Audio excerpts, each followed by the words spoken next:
Assalamualaikum warahmatullahi wabarakatuh. Selamat datang di channel Solo Business, The Spirit of Business. Bersama saya Gun Trisnadi, kita akan membahas tentang peluang dan informasi tentang bisnis, terutama UMKM. Kali ini kita akan membahas tentang bisnis kue basah atau yang sering disebut jajanan atau jajan pasar yang banyak berada di sekitar kita. Benarkah itu bisnis receh atau bisnis yang hanya dijalankan oleh emak-emak karena tidak ada pekerjaan? Kita akan bahas selengkapnya setelah ini. Sebelumnya saya ingatkan bagi yang belum subscribe, silakan untuk subscribe. Jangan lupa klik lonceng supaya Anda akan tidak ketinggalan setiap ada informasi baru dari channel Solo Business.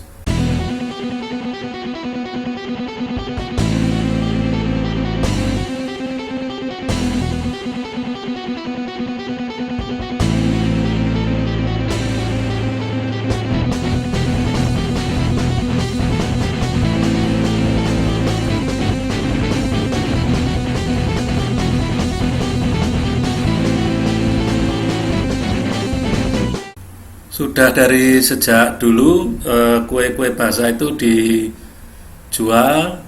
Dulu mungkin ada yang keliling dari rumah ke rumah, kemudian ada yang buka semacam lapak di pinggir jalan atau di pasar-pasar, dan peminatnya masih banyak karena dari berbagai kalangan ya, bisa dari rumah tangga atau kantor, instansi untuk rapat, atau untuk pertemuan-pertemuan, atau bahkan untuk hajatan. Jadi bisnis kue basah itu tidak bisa dibilang dia bisnis musiman yang sekali muncul dalam periode tertentu langsung berhenti, itu enggak. Jadi bisa dibilang bisnis ini enggak ada matinya. Nah, pelaku-pelakunya kalau dulu orang-orang atau pengusaha yang tradisional, jadi mungkin ibu-ibu atau bapak-bapak yang membuat kuenya hanya beberapa, kemudian dititipkan atau dijual.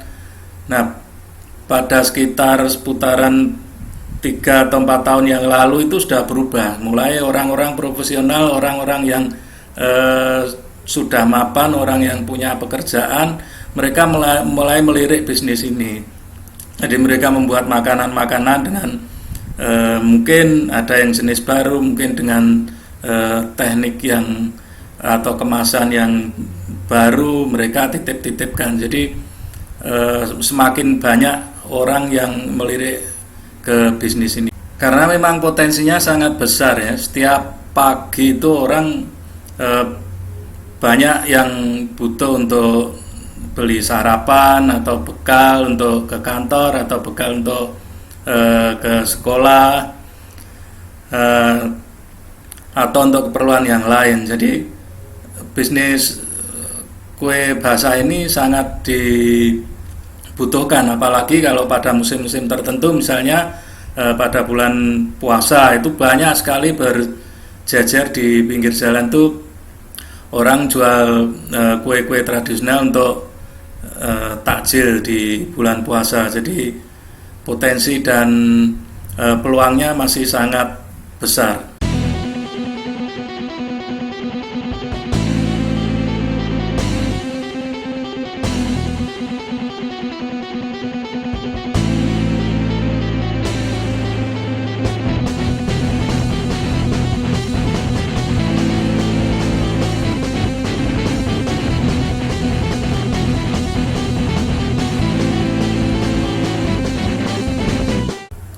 Ada 2 jenis atau 2 tipe pengusaha dalam usaha bisnis jajan pasar ini. Yang pertama adalah penjual atau pelapak.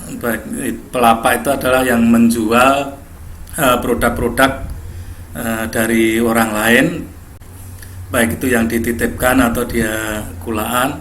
Jadi ada yang membuka lapaknya mungkin di ruko atau di pinggir jalan dengan pasang meja, banyak sekali kalau di Jogja seperti itu, atau di pasar-pasar tradisional atau di tempat-tempat lain. Mungkin bahkan ada yang menjualnya dengan online atau lewat telepon. Jadi intinya pelapak atau penjual ini hanya menjual produknya, dia tidak memproduksi sendiri. Mungkin ada yang memproduksi sendiri 1-2 jenis, kemudian mereka melengkapinya dengan produk-produk dari orang lain.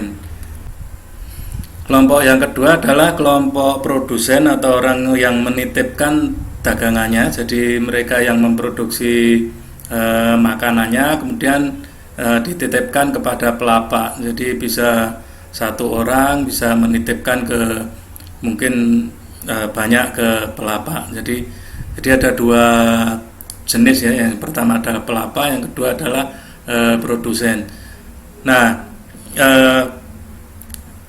mengenai bagaimana menjadi pelapak atau menjadi produsen nanti kita akan bahas berikutnya setelah kita melihat pangsa pasar dan peluang tentang jajan pasar.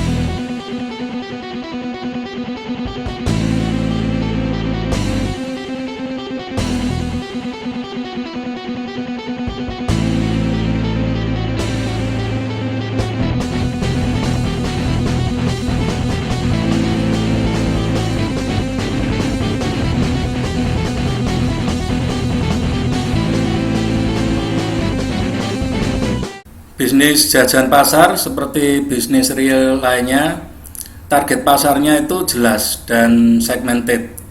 Jadi ada banyak macamnya target yang bisa kita target untuk penjualan apabila kita bisnis di bisnis jajan pasar. Yang pertama yaitu target untuk rumah tangga. Nah, ini di bawah kekuasaan ibu-ibu ini, mak-mak, karena yang menentukan jenis atau pilihan jajan pasar yang mau dibeli itu biasanya ibu-ibu atau mak-mak. Nah, biasanya jajan pasar ini dibutuhkan untuk bekal sekolah atau untuk sarapan, bekal ke kantor, atau kalau di lingkup yang lebih luas untuk rumah tangga itu biasanya kalau ada arisan, ada rapat RT, RW, atau untuk memberi takjil di bulan puasa untuk diberikan ke masjid. Itu yang rumah tangga. Jadi kita bisa men-set untuk tampilan atau produk-produk yang kita pilih itu kita sesuaikan dengan target tersebut. Yang kedua yang membutuhkan itu biasanya instansi atau organisasi. Jadi kalau untuk kantor itu biasanya untuk snack untuk rapat atau untuk hidangan rutin atau sajian rutin bagi staf-staf atau eksekutifnya gitu. Nah, ada juga yang untuk organisasi itu biasanya untuk event seperti seminar, meeting atau konferensi. Untuk instansi-instansi pemerintah pun banyak yang membutuhkan seperti rumah sakit atau kepolisian atau pendidikan, itu biasanya membutuhkan juga. Cuman kalau untuk instansi pemerintah itu pasti lewat lelang pengadaan. Jadi kalau rumah sakit itu untuk snack karyawannya, snack pasien. Kemudian untuk kepolisian itu snack untuk petugas jaga, itu banyak juga itu. Kalau untuk apalagi musim-musim ramai kayak musim lebaran itu mereka butuh snack juga. Di sektor pariwisata pun membutuhkan untuk jajan pasar ini ya, selain untuk oleh-oleh. Jadi untuk buah tangan, kalau kita punya produk makanan khas yang menarik, dikemas dengan menarik, itu bisa menjadi oleh-oleh. Tapi kebutuhan yang rutin pun ada, yaitu untuk bekal wisatawan. Biasanya biro-biro wisata itu yang datang ke Jogja kan mereka mengelola akomodasi dan konsumsinya. Jadi mungkin rombongan satu bis itu mereka membutuhkan snack selama perjalanan. Jadi potensinya besar sekali dan banyak sektor yang bisa kita bidik untuk target pasar apabila kita berbisnis jajan pasar atau kue basah atau lebih kerennya disebut snack box.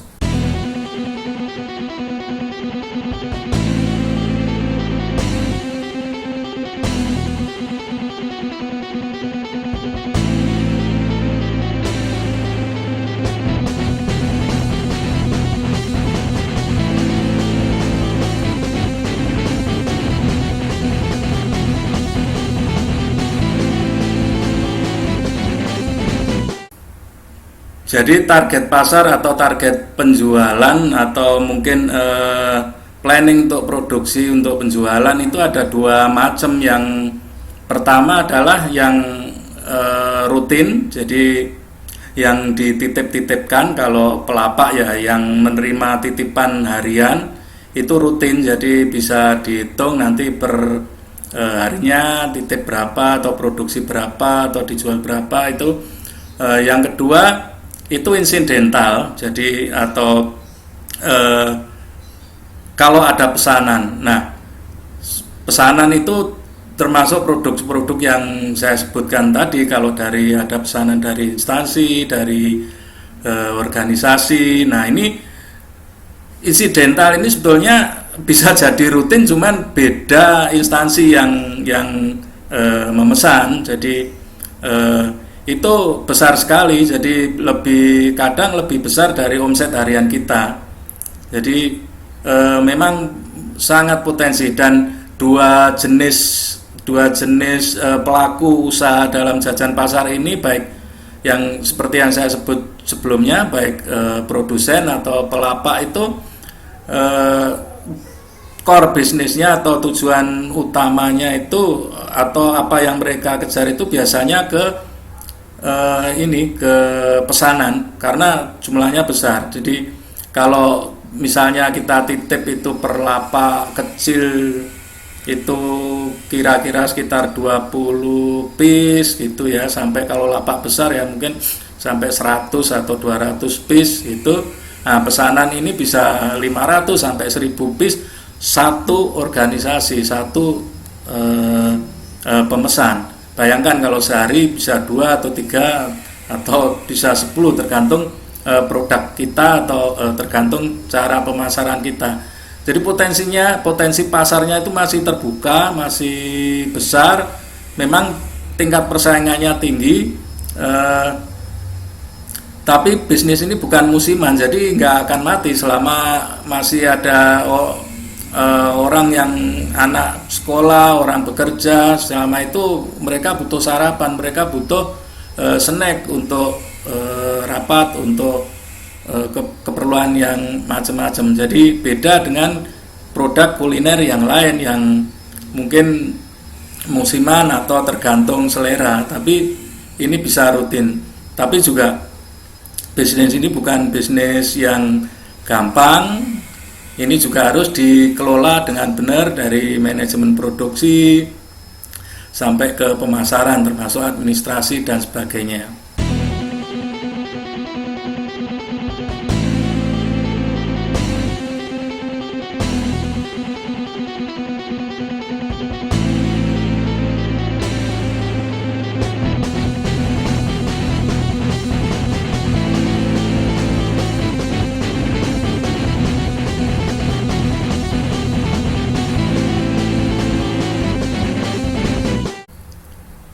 Berapa potensi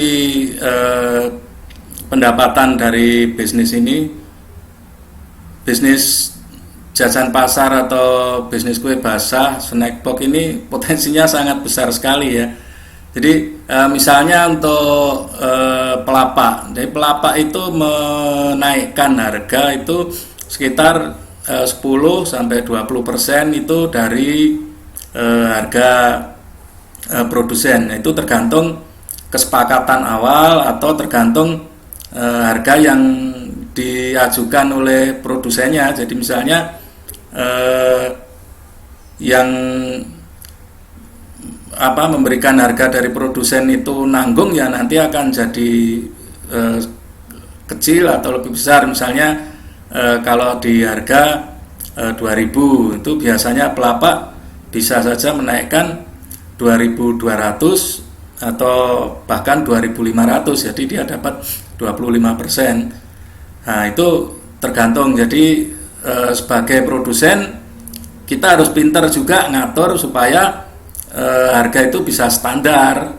Jadi kita store gitu berapa, nanti akan kecenderungan pelapak itu memberikan harga berapa, karena kita nggak bisa ngatur juga pelapak harus memberikan harga berapa.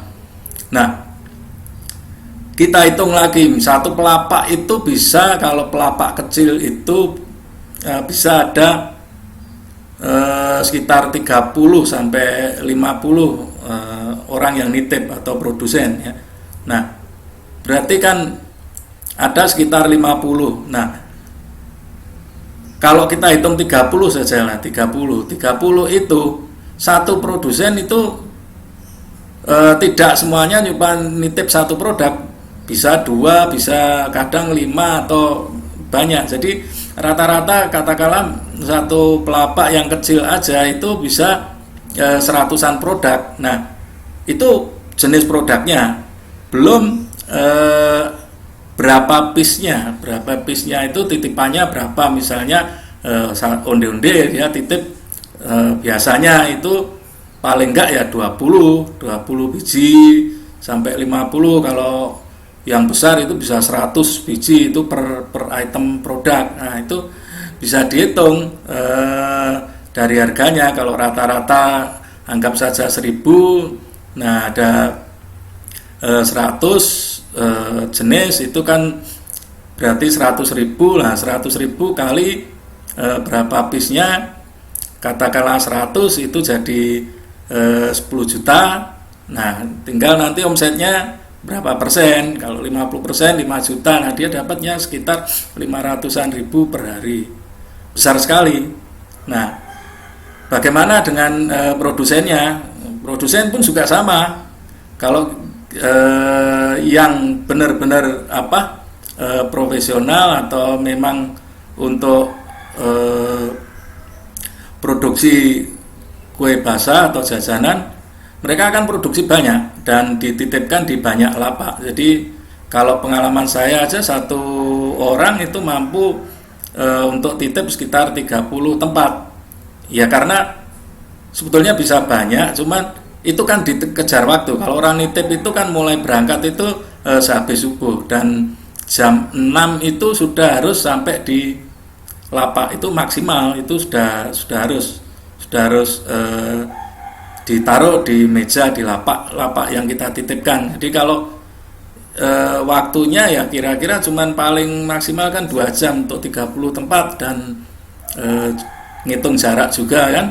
Karena kalau lebih dari itu udah kesiangan, masa pembeli itu udah lewat. Jadi masa orang beli itu kan sebelum jam 7, karena mereka kerja itu jam 8 atau sekolah jam 7, itu kan mereka harus sudah dapat makanan untuk bekal itu. Jadi harus cepet-cepetan. Jadi seperti itu. Jadi kalau 30 misalnya, kita hitung lagi ya, 30 masing-masing titipan 20 misalnya, atau itu udah 600 kan, 600-an piece ya. 600 kalau anggap saja 600.000 gitu yang nilai yang dititipkan. Nah itu omset hariannya bisa sampai katakanlah 400 atau 500.000.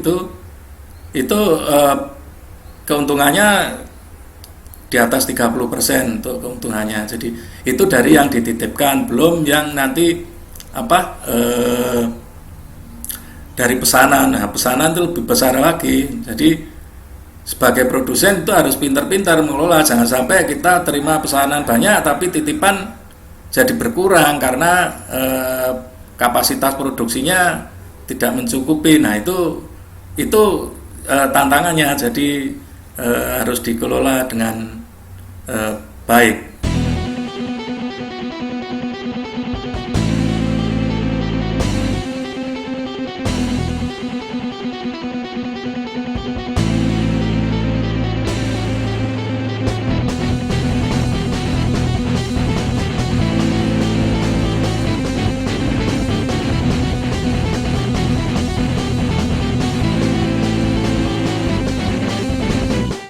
Itu tadi gambaran tentang potensi dan bagaimana tentang bisnis jajan pasar atau kue basah atau snack box.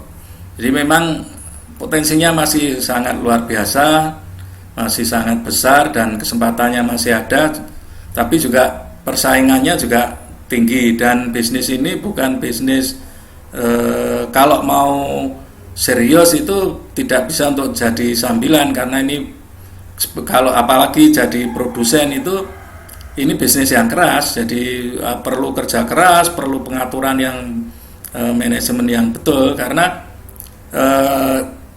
untuk produsen itu persiapan untuk berangkat atau untuk titip itu sudah dimulai dari jam 2 pagi. Jam 2 pagi udah nyiapin masakannya, ada yang masak, ada yang manasin dan sebagainya. Jadi nanti pas sebelum adzan subuh itu udah siap, nah tinggal setelah subuhan baru berangkat. Nah berangkat itu baru nitip sampai jam 7, sampai jam 6 lah, jam setengah 7. Jam 7 itu udah mulai produksi lagi. Nah nanti produksi sampai agak siang ya, jam 10, jam 11 itu sudah mulai keliling ngambilin titipan-titipannya tadi. Nah seperti itu. Nah belum nanti mikir untuk produksi hari besok berikutnya, itu juga masih belum. Kalau mau nitip nanti yang jajanan untuk yang lapak-lapak yang bukanya sore itu hampir 24 jam kita ada terus kegiatannya. Jadi memang bisnisnya keras, tapi hasilnya juga memang bisa diharapkan. Baik, demikian tentang pengantar untuk bisnis jajan pasar atau bisnis kue basah atau snack box. Untuk pembahasan selanjutnya bisa nanti pada video-video berikutnya. Jadi misalnya bagaimana Anda bisa menjadi pelapak atau apa saja yang diperlukan untuk menjadi pelapak, atau bagaimana Anda menjadi produsen, apa saja yang menjadi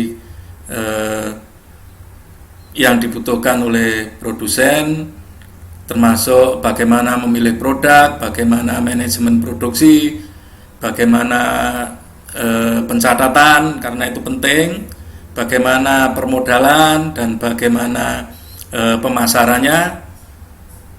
Silakan ikuti nanti video-video saya berikutnya, tapi jangan lupa untuk subscribe dan bunyikan lonceng supaya tidak ketinggalan informasi berikutnya. Saya Agung Trinadi, salam bisnis.